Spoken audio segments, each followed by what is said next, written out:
అందరికీ నమస్కారాలు. ఈరోజు నేను అదేవిధంగా జనసేన అధినేత పవన్ కళ్యాణ్ గారు కలిసి ఎలక్షన్ కమిషన్ కలిసాం. అన్ని విషయాలు కూడా చాలా స్పష్టంగా వారికి ఎక్స్ప్లెయిన్ చేశాం.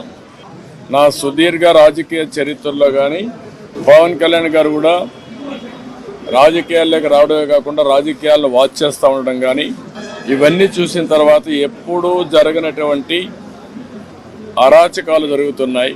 ప్రజాస్వామ్యాన్ని అపహాస్యం చేసే పరిస్థితికి వస్తున్నారు. ఇంతవరకు మీరు చూస్తే కేసులు అయితే మా మీద విపరీతంగా బుక్ చేసి అంటే ఎక్కడ కూడా పనిచేయకుండా చేయడం కోసం రాజకీయ పార్టీల్ని రాజకీయ పార్టీల కార్యకర్తల్ని లేకుంటే అందులో పనిచేసే వ్యవస్థని మొత్తం సర్వనాశనం చేయాలి, నిర్వీర్యం చేయాలని ప్రయత్నం చేశారు. ఇప్పుడు ప్రజల్లో ఉండే తిరుగుబాటు చూసిన తర్వాత హోల్సేల్గా ఓటర్స్ అందరినీ మార్చేయడం, దొంగ ఓట్లు వేసుకోవడం ఇలాంటివి చేస్తే తప్ప సాధ్యం కాదనే కన్క్లూజన్కి వచ్చారు. ఈరోజు ఒక ఎగ్జాంపుల్ ఇచ్చాం. ఒక్క చంద్రగిరిలో ఫామ్ 6 కింద 1,15,000 ఓట్లు ఇచ్చారు. దాంట్లో దగ్గర 33,000 ఓట్లు ఆమోదించారు. దాంట్లో వేరే నియోజకవర్గంలో విత్ ఎవిడెన్స్ అన్నీ కూడా మేము పెట్టాం. అవన్నీ కూడా వారికి ఎక్స్ప్లెయిన్ చేశాను. అదే మరిగా స్టేట్ ఎలక్షన్ కమిషనర్ ఆ రోజు పడిన అవస్థ కానీ కడాన ఆయన డ్యూటీ కండక్ట్ చేయడానికి ఆయన విధి నిర్వహించడానికి సెంట్రల్ హోమ్ మినిస్టర్ని అడిగాడు ప్రొటెక్షన్ కోసం. కుటుంబాన్ని ఆయనకు సెక్యూరిటీ కావాలని అడిగే పరిస్థితి అవి కూడా ఇచ్చాం. ఫైనల్గా మేము రిక్వెస్ట్ చేసింది వారిని ఒకటే చెప్పాం, ఏదైతే ఎలక్షన్ డ్యూటీ కేసే ఆఫీసర్ని సెలక్షన్ ప్రాసెస్లో కాకుండా ఆల్ ఇండియా లెవెల్లో చేసే బెస్ట్ ప్రాక్టీసెస్లో ఎంపిక చేసుకోవాల్సిన అవసరం ఉంది. ఈరోజు సెలక్షన్ ప్రాసెస్ ఎందుకన్నానంటే ఆల్ ఇండియా లెవెల్లో టీచర్స్ని, గవర్నమెంట్ ఆఫీసర్స్ని, అనుభవం ఉండే వ్యక్తులు పెట్టుకుంటారు. వాళ్ళందరినీ లేదని చెప్పి వాళ్ళ మేము ఇవ్వలేమని గవర్నమెంట్ చెప్పి కడాన ఎన్నికలను అపహాస్యం చేసే విధంగా సచివాలయ స్టాఫ్తో వాలంటీర్లతో కండక్ట్ చేయాలని ప్రయత్నం చేస్తున్నారు. అంటే ఇటీవల వీళ్ళు నామినేట్ చేసిన వ్యక్తులతో పెట్టుకొని వీళ్ళు చేసే అన్ని తప్పుడు పనులు వాళ్ళ దగ్గర చేపించాలని. అదే సమయంలో మీరు చూస్తే బిఎల్ఓలుగా అంటే బూత్ లెవెల్ ఆఫీసర్స్ ఒకప్పుడు టీచర్లు చేసేవాళ్ళు, ఆఫీసర్లు చేసేవాళ్ళు. ఎక్కడ కూడా ఒక్క మిస్టేక్ కూడా ఉండేది కాదు. That is their duty.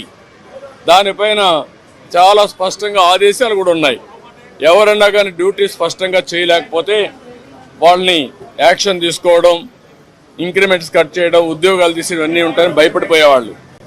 ఈరోజు ఎవరు చేస్తున్నారంటే కడాన మహిళా పోలీస్ 2,600 మంది బిఎల్ఓని మహిళా పోలీసులు పెట్టేశారు. ఇది నాకు ఆశ్చర్యం వేస్తుంది. 83 నియోజకవర్గంలో మహిళా పోలీసులను బిఎల్ఓకి పెడితే వాళ్ళకి మహిళా పోలీసులకు ఏం తెలుస్తుంది ఇవన్నీ అంటే? ఇంకొక పక్క వై ఏపీ నీడ్స్ జగన్ అని కలెక్టర్ దగ్గర నుంచి అందరూ క్యాంపెయిన్లు చేస్తారు. ఇప్పుడు చేసిన అరాచకం చాలదు, రాతి యుగానికి తీసుకుపోవడానికి అలాంటి వాళ్ళు పెట్టుకొని చేసే పరిస్థితికి వస్తున్నారు. ఇవన్నీ మేము ఎక్స్ప్లెయిన్ చేసిన తర్వాత వారికి మా మీద కానీ జనసేన మీద కానీ దగ్గర 6,000 నుంచి 7,000 కేసులు మా మీద పెట్టారు. ఒక్క పొంగునూరులో ఒక కేసులో 250 మంది పెట్టారు. 200 మంది పైన జైలు పోయి వచ్చారు. ఇప్పుడు బైండ్ ఓవర్ కేసులు పెడుతున్నారు. అంటే నీ మీద కేసు ఉంది, పోలీసు వాళ్ళు నోటీస్ ఇస్తారు, ఎంఆర్ఓ దగ్గర సరెండర్ కావాలి అంటే మళ్ళీ బెదిరించడం. ఎలక్షన్లో ఎవరిని పని చేయనీయకుండా నిర్వీర్యం చేయడానికి లేకపోతే మళ్ళా వాళ్ళని అరెస్ట్ చేయడానికి ప్రయత్నం చేసే పరిస్థితి వచ్చారు. ఇది జరిగితే ప్రజాస్వామ్యం ఇంక కూని అయిపోయినట్టే. There is no democracy. నేను ఆ విషయం చెప్పాను. మొన్న తెలంగాణ ఎలక్షన్లో 1 డేలో ఎలక్షన్ జరిగిందా లేదా అనే తెలియని విధంగా జరిగింది. అంత స్మూత్గా జరిగింది, ప్రాసెస్ కూడా పర్ఫెక్ట్గా జరిగింది. ఈరోజు ఆంధ్రప్రదేశ్లో అక్కడ ఇంత ఓటర్స్ ఎన్యూమరేషన్ ఫ్రాడ్ జరిగిందని, బిఎల్ఓలు తప్పులు చేశారని, టీచర్లు తీసేశారని ఎక్కడ కంప్లైంట్స్ లేవు. భారతదేశ చరిత్రలో ఫస్ట్ టైం ఇవన్నీ వస్తున్నాయి. మేమన్నీ డీటెయిల్డ్గా ఎక్స్ప్లెయిన్ చేశాం, ఓపిక్గా విన్నారు, చాలా ఫర్మ్గా కూడా చెప్పారు. మేము ప్రజాస్వామ్యాన్ని కాపాడడానికి అన్ని విధాల ప్రయత్నం చేస్తాం, ఎక్కడ కాంప్రమైజ్ కాం, రిజల్ట్స్ మీరే చూస్తారని వారు హామీ ఇచ్చారు. వారు ఇచ్చిన హామీతో నేను ఒకటే అనుకుంటున్నాను, ఎలక్షన్ కమిషన్ అవసరమైతే సెంట్రల్ పోలీస్ అబ్జర్వర్స్ని పంపించాలి, సెపరేట్ సెల్ పెట్టాలి, అవన్నీ పెట్టి ఎక్కడికక్కడ మానిటర్ చేసి ఎలాంటి అవకతవకలు జరగకుండా ఇప్పుడు ఫైనల్ లిస్ట్ వచ్చే కొందికి ఎప్పటికప్పుడు మానిటర్ చేయాల్సిన అవసరం ఉంది. ప్రజాస్వామ్యం కోసం మా ప్రయత్నాలన్నీ మేము చేస్తున్నాం, ఇంకా చేస్తాం, దాని గురించి సందేహం లేదు. ఒక్క ఓటు దొంగ ఓటు ఉన్న ఎలక్షన్ కమిషన్ దృష్టికి ఎప్పటికప్పుడు తీసుకుపోవడమే కాకుండా వీళ్ళు చేసే ప్రతి ఒక్క తప్పుడు పనిని మేము ప్రతిఘటిస్తాం, ప్రజాస్వామ్యాన్ని పరిరక్షించుకుంటాం. అదే సమయంలో ఎవరిని వదిలిపెట్టాం, కడాన కోర్టుకు కూడా వెళ్ళి తప్పు చేస్తే మాత్రం శిక్ష పడే వరకు ముందుకు పోతామని చెప్పి విజ్ఞప్తి చేస్తున్నా. We are confident. ఎలక్షన్ కమిషన్ అయితే పేషెంట్గా వినడమే కాకుండా వారు 5 కోట్ల మంది కంటే 4 కోట్ల ఓటర్స్ ఉన్నారు, వారందరికీ ఒక భరోసా ఇచ్చినట్టు వాళ్ళు భరోసా ఇచ్చారు. అది అమలవుతుందనే ఆశాభావంతో ముందుకు పోతున్నాం.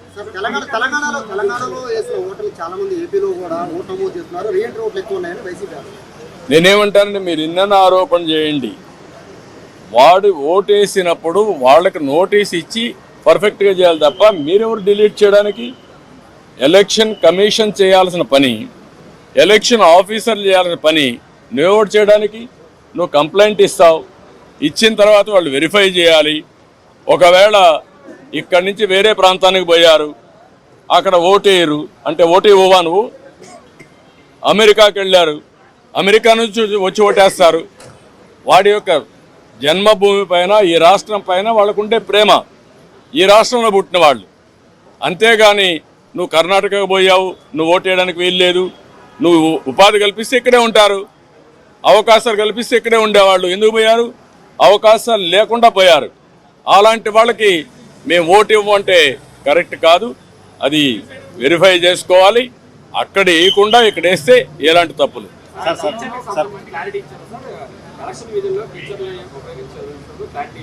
నేను అన్నీ చెప్పిన తర్వాత వారు విన్నారు, చేస్తామనే విధంగా చెప్పారు. ఎట్టి పరిస్థితుల్లో సచివాలయ స్టాఫ్ వేయడం కరెక్ట్ కాదు.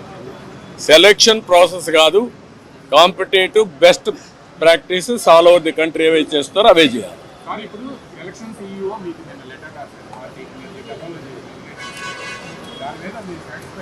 లేదు, దాని మీద కూడా మేము చెప్పాం, నిన్నే పంపించారు, మేము వెరిఫై చేసుకున్నా, మళ్ళీ మీ దృష్టి తీసుకొస్తా అని చెప్పి.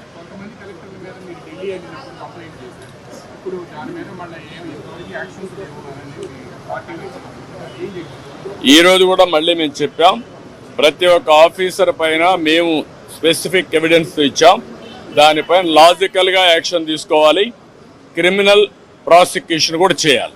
సార్, ఇది తిరుపతి ఎంపీ ఎలక్షన్ నుంచి, బై ఎలక్షన్ నుంచే ఇది స్టార్ట్ అయింది సార్, ఫోకస్ అయింది. కానీ 2 years అయినా దీని మీద అవి కూడా ఇచ్చాం. మరి తిరుపతి బై ఎలక్షన్లో జరిగింది, గ్రాడ్యుయేట్స్ కాన్స్టిట్యున్సీ ఎలక్షన్లో జరిగింది, 2019 జరిగాయి.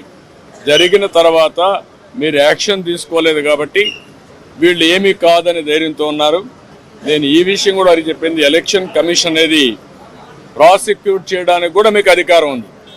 ఇమ్మీడియట్గా మీరు అవన్నీ చేస్తే భయపడతారు.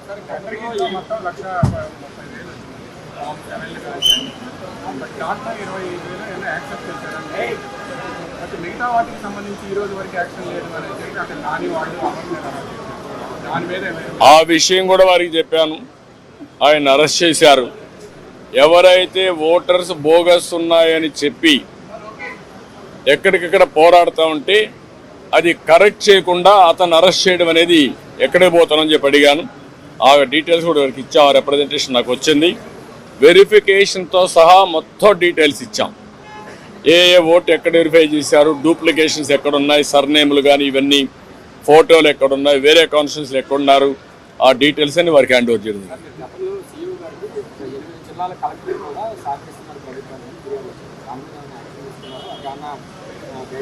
వారు చెప్పింది ఏంటంటే మేము ఇంతవరకు కొన్ని యాక్షన్స్ తీసుకున్నాం, మళ్ళీ మీకు కమ్యూనికేట్ చేశాం. మళ్ళీ మీకు ఏదైనా గ్రీవెన్స్ ఉంటే మేము చెప్పాం, మళ్ళీ ఎప్పుడెప్పుడు చెప్తామంటే నిన్న ఇచ్చారు కాబట్టి మీరు చూసి చెప్పన్నారు. డెఫినెట్గా మళ్ళా కంప్లైంట్ చేస్తాను. నేను ఒకటే చెప్పాను, ఆల్ ఆఫీసర్స్ బెదిరింపులు భయభ్రాంతులు చేస్తున్నారు. ఒక చీఫ్ సెక్రటరీ ర్యాంక్ ఆఫీసరే ఎలక్షన్ కమిషనర్గా ఉంటే కేంద్ర ప్రభుత్వాన్ని ప్రొటెక్షన్ అడిగే పరిస్థితికి వచ్చాడు. అదే ఎగ్జాంపుల్ వారికి చెప్పాను. ఇప్పుడు ప్రతి ఒక్క ఆఫీసర్ మీద, అది కలెక్టర్ కావచ్చు, ఎస్పీ కావచ్చు, కింద ఆఫీసర్లు కావచ్చు, బెదిరించడం, బ్లాక్మెయిల్ చేయడం, ఒకవేళ కానీ వినకపోతే కేసులు పెట్టడం, అరెస్ట్ చేస్తామని థ్రెటన్ చేయడం, ఇవే జరుగుతున్నాయి. ఇలాంటి జరిగినప్పుడు మీరు ఫర్మ్గా ఉంటే తప్ప ఇక్కడ ఫెయిర్ ఎలక్షన్ జరగవని చాలా స్పష్టంగా చెప్పారు.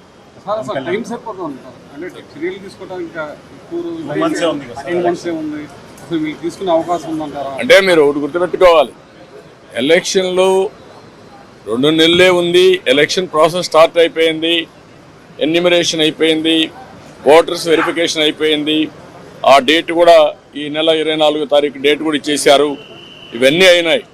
కానీ ఫర్మ్గా ప్రతి ఒక్కటి ఎలక్షన్ కమిషన్ కానీ అనుకోకపోతే ఇంకా స్లిప్ అయ్యే అవకాశం ఉంటుంది. టైం ఇంకా మీకు తిరిగి రాదు. Election day is decided, polling day is decided, counting day కూడా డిసైడ్ అయిపోతుంది 2-3 రోజుల్లో. అది కాదు ఇక్కడ ఇష్యూ. వీళ్ళు ఎంత ఫర్మ్గా ఇప్పుడు ఇంతవరకు చేసిన ప్రాసెస్ ఎట్లుందో చూడడానికి వచ్చారు.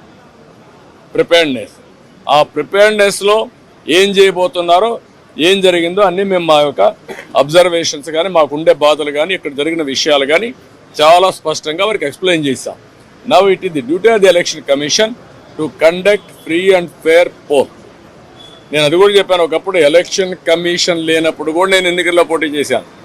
తర్వాత ఎలక్షన్ కమిషన్లు రాజ్యాంగబద్ధంగా వచ్చాయి. అప్పుడు కూడా ఇంత ఘోరాలు జరగలేదు. అందరికీ నా హృదయపూర్వక నమస్కారాలు. ఫస్ట్ టైం చాలా కాలం తర్వాత ఫుల్ ఎలక్షన్ కమిషన్ రావడం దాని తాలూకు సీరియస్నెస్ తెలియజేస్తూ ఉంది. ముఖ్యంగా ఆంధ్రప్రదేశ్ ఎన్నికలు చాలా ప్రజాస్వామ్యబద్ధంగా జరగాలి అని కేంద్రం ఎన్నికల సంఘం మన నిర్ణయం తీసుకున్నందువల్లే ఈ రోజున ఫుల్ ఎలక్షన్ కమిషన్ ఆంధ్రప్రదేశ్ విజయవాడలో రావడం జరిగింది. చంద్రబాబు గారు తెలుగుదేశం పార్టీ నుంచి 3 సార్లు ముఖ్యమంత్రిగా పనిచేశారు, ప్రతిపక్ష నాయకులుగా ఉన్నారు. ఆయన సుదీర్ఘమైన అనుభవంలో కూడా నేను ఎన్నిసార్లు ముఖ్యమంత్రిగా ఉన్నప్పుడు కూడా ఎలా జరిగినాయని చాలా బాగా వివరించారు. ఎంత ఫెయిర్ ఎలక్షన్ జరగడానికి ఆయన సాయశక్తులు ఎలా కృషి చేశారో చెప్పారు. జనసేన తరపున అలాగే వైసీపీ ఏమేం చేసింది ఇప్పుడు దాకా, దొంగ ఓట్లు ఎలా రిజిస్టర్ చేశారు, ఆ చంద్రగిరి ఇందాక మీరు చెప్పినట్టు చంద్రగిరిలో దాదాపు 1,00,000 పైచిలకు ఓట్లు దొంగ ఓట్లు నమోదు చేస్తే దాదాపు దాంట్లో 1/4 ఆల్మోస్ట్ దాన్ని యాక్సెప్ట్ చేశారు. అలా ప్రతి చోట, ప్రతి నియోజకవర్గంలో, ప్రతి బూత్లో ఏ స్థాయిలో దొంగ ఓట్లు నమోదవుతున్నాయి, ఎలా తీసేయాలి, వీటి మీద చాలా స్పష్టంగా వివరించారు. జనసేన తరపు నుంచి నేను ప్రత్యేకంగా వివరించింది ఎలక్షన్ కమిషన్కి, మా వైసీపీ ప్రభుత్వం వచ్చినప్పటి నుంచి లా అండ్ ఆర్డర్ కంప్లీట్గా దిగజారిపోయింది.